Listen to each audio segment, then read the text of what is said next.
పద్మాలకు పౌర సన్మానం పురస్కారాలకు ఎంపికైన తెలుగు ప్రముఖులకు రాష్ట్ర ప్రభుత్వం తరపున సత్కారం. పద్మశ్రీలకు రూపాయలు 25 లక్షల నగదు బహుమతి, ప్రతి నెల రూపాయలు 25,000 పెన్షన్. మోడీపై గౌరవంతోనే పద్మవిభూషణ్కు ఒప్పుకున్న మాజీ ఉపరాష్ట్రపతి వెంకయ్యనాయుడు. గద్దర్ పేరిట పురస్కారాలు మంచి నిర్ణయం చిరంజీవి. మొత్తానికైతే పద్మశ్రీ అవార్డు గ్రహీతలకు 25 లక్షల నగదు బహుమతి ప్రభుత్వం తరపున అందిస్తున్నామని, దీంతోపాటు ప్రతి నెల పద్మశ్రీ అవార్డు పొందుకున్నటువంటి కవులు కళాకారులకు 25,000 పెన్షన్ ఇవ్వాలని నిర్ణయించామని ముఖ్యమంత్రి రేవంత్ రెడ్డి అన్నారు. ఏది ఏమైనా కూడా తెలంగాణ రాష్ట్రంలో నిన్న అవార్డు అందుకున్నటువంటి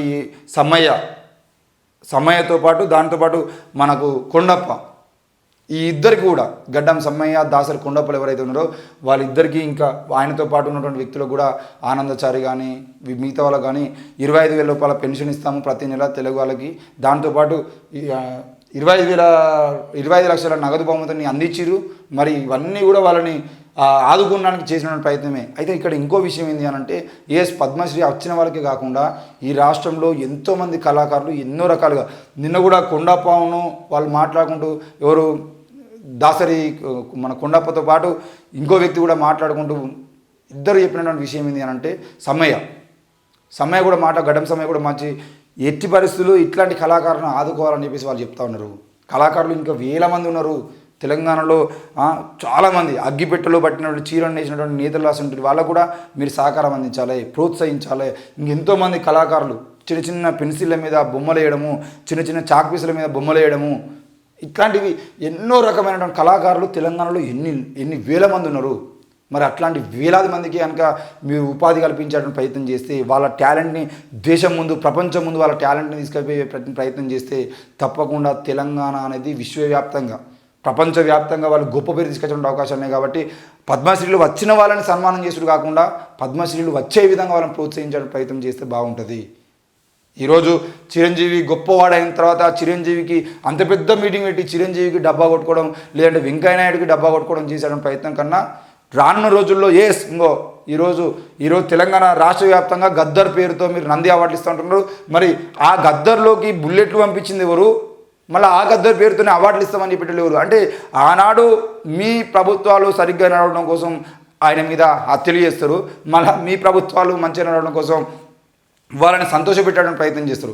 ఈరోజు కవులు కళాకారులని మభ్యపెట్టి సంతోషపెట్టి మీరు అధికారం కొనసాగించాలని ప్రయత్నం చేయడం అనేది అది సరైనది కాదు. ఏది ఏమైనా గద్దర్ పేరుతో మీరు అంటే ఆ అవార్డు ఇవ్వడం మంచిదే కావచ్చు, కానీ ఇట్లాంటి అల్ప సంతోషాన్ని పెట్టేటువంటి ప్రయత్నం చేయకుండా రానున్న రోజుల్లో గద్దర్ లాంటి వాళ్ళను ఎన్కౌంటర్ చేయకుండా, ఈరోజు ప్రశ్నించే గొంతుల మీద ఎన్ఐఏ దాడులు జరగకుండా, కేసులు నమోదు చేయకుండా మీరు నిర్ణయాలు తీసుకోండి. అప్పుడే వాళ్ళకి ఈరోజు గద్దర్లాగా ప్రశ్నించాలంటే భయపడుతున్నటువంటి కళాకారులు ఉన్నారు. ఎందుకు అనంటే, మేము ప్రశ్నించేదంటే ఎక్కడ మా మీద కేసులు పెట్టి జైల్లో పంపిస్తున్నారనే భయము. ఆనాడు బీఆర్ఎస్ ప్రభుత్వంలో కేసీఆర్కు వ్యతిరేకంగా మాట్లాడుతున్నారని చెప్పేసి ఏపూరు సోమన లాంటి వాళ్ళ మీద కేసులు పెట్టిరు, వ్యతిరేకంగా మాట్లాడుతున్నారని చెప్పేసి జర్నలిస్టుల మీద కేసులు పెట్టిరు. మార్కెట్కు పోయినటువంటి వ్యక్తుల్ని మార్కెట్లోనే కిడ్నాప్ చేసి పట్టుకునేటువంటి పరిస్థితి మనం చూసినాము. ఆయనకు వ్యతిరేకంగా మాట్లాడుతున్నారు తెలంగాణ ఉద్యమకారులైన గాదే ఇన్యాయ లాంటి వాళ్ళ మీద కేసులు పెట్టి వాళ్ళ మీద ఎన్ఐఏ దాడులు చేపించడానికి ప్రయత్నం చేశారు. మరి ఇట్లాంటివి తెలంగాణ ప్రభుత్వంలో రేవంత్ ప్రభుత్వంలో జరగకుండా ఉంటాయని చెప్పేసి నిర్ణయం తీసుకోండి. అట్లాంటివి జరగకుండా చూసుకోండి. అప్పుడు మీకు మంచి పేరు ఉంటుంది. కళాకారుల విషయంలో కూడా మీరు కళాకారులను ప్రోత్సహించండి. ఈరోజు 200 మందినో 300 మందిని తీసుకొచ్చి ఆ 300 మందిని కూర్చోబెట్టుకుని వీళ్ళు ఆస్థాన కళాకారులు అని చెప్పేసి వాళ్ళకే ప్రాధాన్యత ఇచ్చి వాళ్ళకే జీతాలు ఇచ్చి మీరు పెంచి పోషించడం కాకుండా ఇంకా 100 మంది కళాకారులను వాళ్ళందరినీ పెంచి పోషించడానికి, లేదంటే వాళ్ళకి ప్రోత్సాహం అందించడానికి, వాళ్ళకి ఉపాధి కల్పించడానికి ప్రయత్నం చేస్తే బాగుంటుంది. ఇక చిలీలో కార్చిచ్చుకు 46 మంది బలి, భారత ఎంబసీలో పాక్ గూఢాచారి. నేడు జార్ఖండ్లో బల పరీక్ష, సీఎం చంపాయ్ సోరెన్కు అగ్ని పరీక్ష. హైదరాబాద్ నుంచి రాంచీకి ఎమ్మెల్యేల తరలింపు జరిగింది.